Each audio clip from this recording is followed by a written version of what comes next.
22 aydır Gazze'de süren büyük bir vahşet var, büyük bir soykırım var. Gazze'deki bu soykırımın, bu ablukanın kalkması için Gazze'ye gidiyoruz. İnşallah vesile oluruz. İnşallah oradaki o soykırımın durmasına vesile oluruz. Maalesef yani 22 aydır hiçbir devletin müdahale etmediği, emperyal devletlerin destek verdiği Siyonist yapı Gazze'de karşısında bir ordu yok.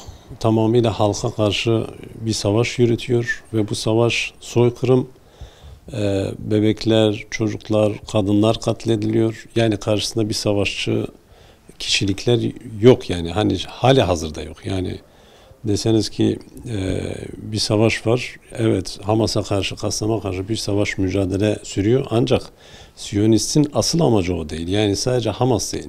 Gazze'deki tüm halkı yok etmek. Biz de bu amaçla Umut Kervanı Vakfı aracılığıyla küresel sumut filosuna katılım sağlayacağız inşallah. Bu akşam Tunus'a gidiyoruz. Tunus'tan 3 günlük bir eğitim süreci var. Oradan ayın 4'ünde çıkacağız. Ve onlarca gemiyle Gazze'ye doğru hareket edeceğiz. Dileğimiz, duamız Rabbimizden bu ablukayı kırmak, bu soykırımın durmasına vesile olmak ve devletleri Siyonist zulmünü, işgalini durdurmaya yönelik, adımlar attırmaya yönelik bir çaba ortaya koymak. Rabbim muvaffak eylesin. Geride kalanlar, yüreği Gazze ile çarpanlar meydanları boş bırakmasın. Sosyal medyadan küresel sumut filosuna destek versinler. Gazze'li kardeşleriyle birlikte hareket etsinler.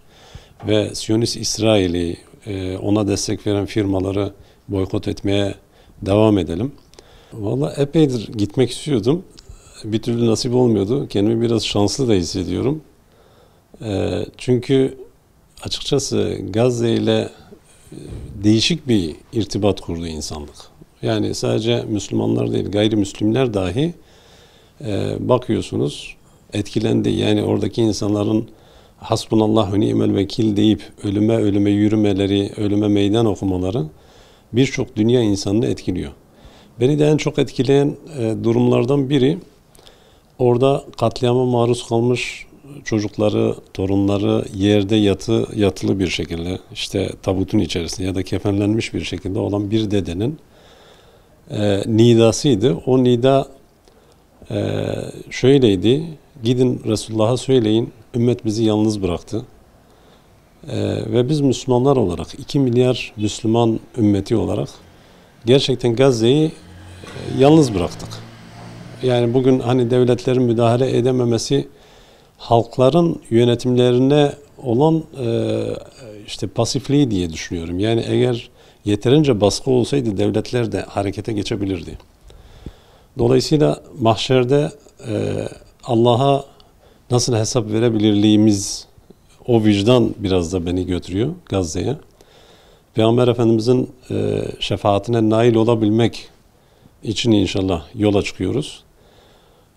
Elimizden gelen şu an sivil bir inisiyatif.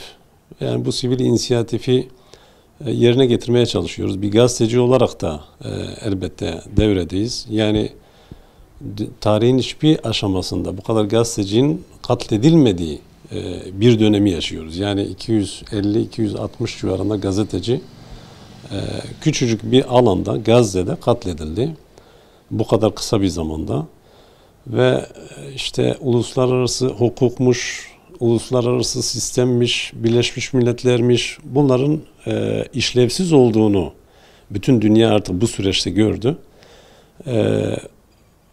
O uluslararası küresel sistemin bir kere değişmesi lazım.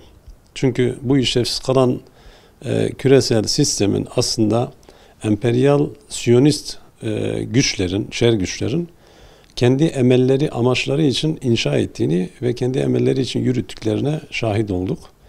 Dolayısıyla ya lağvedilmesi, yeniden bir yapılandırılması lazım Birleşmiş Milletler gibi kurumların, ya da yeniden sıfırdan inşa edilecek, adalet üzere, barış üzere olabilecek uluslararası platformlar inşa edilmelidir. Bütün insanlık harekete geçmelidir. Bu tüm insanlığın sorusu. Sadece Gazze'lilerin ya da Türkiye'lilerin ya da Avrupalıların meselesi de değil artık. Bu mesele tüm insanlık meselesi. Tüm insanlık harekete geçmezse yarın, bugün Gazze, yarın tüm insanlığın başına gelebilecek bir durumdur.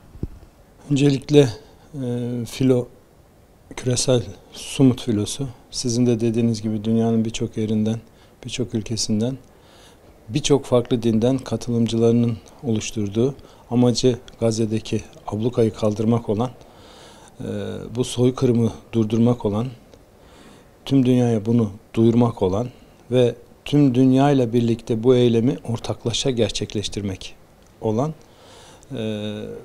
bir filo. Herkes gibi benim de amacım filonun amacıyla örtüşüyor. Tabii ki Gazze'ye gitmek, oradaki kardeşlerimizi kucaklamak, ablukayı kaldırmak artık Müslümanlığın, insanlığın tek isteği olmuş durumda. Amacımız bu, Allah muvaffak etsin. Açıkçası çok şanslı hissediyorum kendimi. Bir yönden de bir korku da var. Yani bu filo amacına ulaşsın istiyorum. Hani ulaşamayacağız, amacımıza ulaşamayacağız diye aslında bir korku da var içimde. İnşallah amacına ulaşacaktır. Bunun amacına ulaşmasında izleyicilerin filoyu sosyal medyadan olsun, televizyondan olsun izleyenlerin çok büyük emeği olacak. Filo ile beraber ortak eylemler olacak. Bu eylemlere destek vermeleri gerekiyor. Sosyal medyalarında ısrarla filoyu paylaşmaları gerekiyor. Küresel Sumut filosunu, Umut gemisini paylaşmaları gerekiyor. Yapılacak eylemlere bizzat katılmaları, bizzat ses yükseltmeleri gerekiyor. Ben eminim ki hem dualarla hem de filo dışındaki insanların katılımıyla filo İnşallah amacına ulaşacaktır. Şu anda 100 gemi civarı bekleniyor. Eğer bunda amacımıza ulaşamazsak ve Allah nasip eder de tekrar bu imkanı oluşturabilirsek bu sefer 500 gemi, sonrasında 1000 gemi. Böyle büyüye büyüye artık vakit kalmadı. Artık oyalanacak, dua edecek, kınayacak zamanımız kalmadı. Bir şeyler yapmamız gerekiyor. Hızlı hızlı bir şeyler yapmamız gerekiyor. Amacına ulaşana kadar durmamamız gerekiyor. İşte bunu sağlayacak olan da bence küresel Sumut filosu.